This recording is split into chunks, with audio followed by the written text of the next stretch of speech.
from marriages, divorces from a job where you've been showing up and you gave them many good years of your life, and then the security guard comes up. You had no warning and tell you to push back from the desk and put your belongings in there, take your pictures, and don't touch the computer, and they escort you out in a very embarrassing, humiliating way.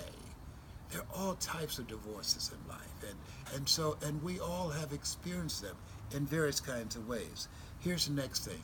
As a female, we have to hold ourselves to a higher standard. They said about, what's the dancer's name? They used to dance together. You know who I'm talking about? Fred Astaire and Ginger Rogers. They said about Fred Astaire that he was the greatest dancer of his time. And Ginger Rogers, she went with him step to step in high heels. I guarantee you, Fred Astaire could not do that. Mm-hmm. And so as women, we have to hold ourselves to a higher standard.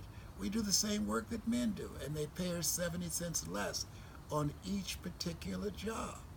Why is that? Because we have to hold ourselves to a higher standard. I know life is not fair. It's not fair that birds eat worms, and they do. And as a result, because we are women, we have to operate out of the thinking of Henry David Thoreau. Do not go where the path may lead, go where there's no path, and leave a trail. The next thing that's very important as you think about yourself and think about your goals and dreams, be true to you. For a long time, when I went through the divorce, I gave up custody to my children.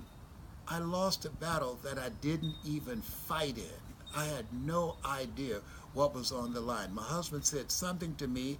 I believed him. I have come to learn that a verbal agreement is good as the paper that is written on. And I lost custody of my children. And I kept that secret. There many people talk about people being sick because of the things they eat. Well, there are a lot of us that are sick because of what's eating us. And it impacted me.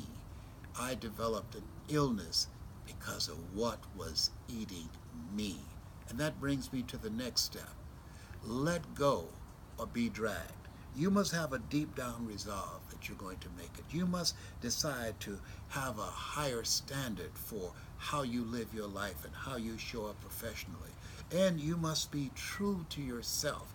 There are three types of ways in which we live. We have our public life, our private life, and our secret life. And my secret was eating me up. And when I made the decision to be true to myself, my life took on a whole new meaning. And so there are things in your life that you must make a conscious decision to let go or be dragged. Let go of those toxic, negative thoughts, people, and relationships that block you from becoming the greatest next version of yourself. And when I did that, my life took on a whole new meaning. When I did that, sometimes you don't know how toxic and negative things that you're dealing with until you're out from under the influence of them. Think about the things in your life that's blocking you, the things in your life that's preventing you from creating the next greatest version of yourself. And finally, commit yourself.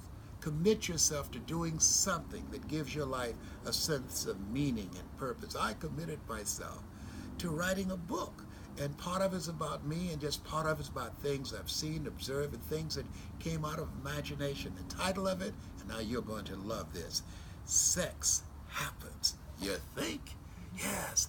And when I wrote this book, it called for everything in me. When I wrote this book, nothing else mattered. When I wrote this book, when you commit yourself to doing something that gives you a sense of meaning and purpose, when you pour yourself into it, when you lose yourself in that passion, there's a difference between being involved in something and being committed to something. The next time you have bacon and eggs, look at it. The chicken was involved. The pig was committed. He had to give it all up.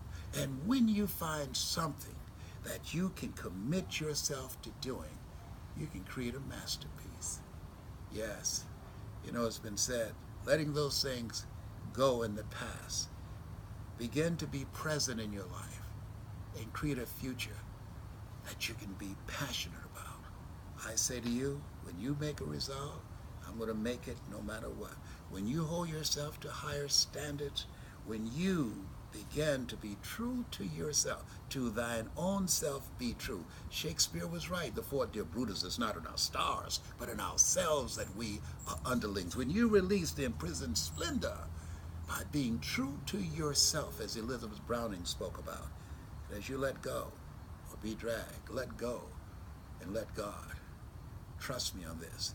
You'll create momentum in your life. You'll be able to soar to a new level. You'll be able to go where no man or woman have ever gone before by committing yourself to something that you love, that God has decided to use you as a vessel to bring some words, some art, some beauty, some music to the world, because he couldn't be everywhere.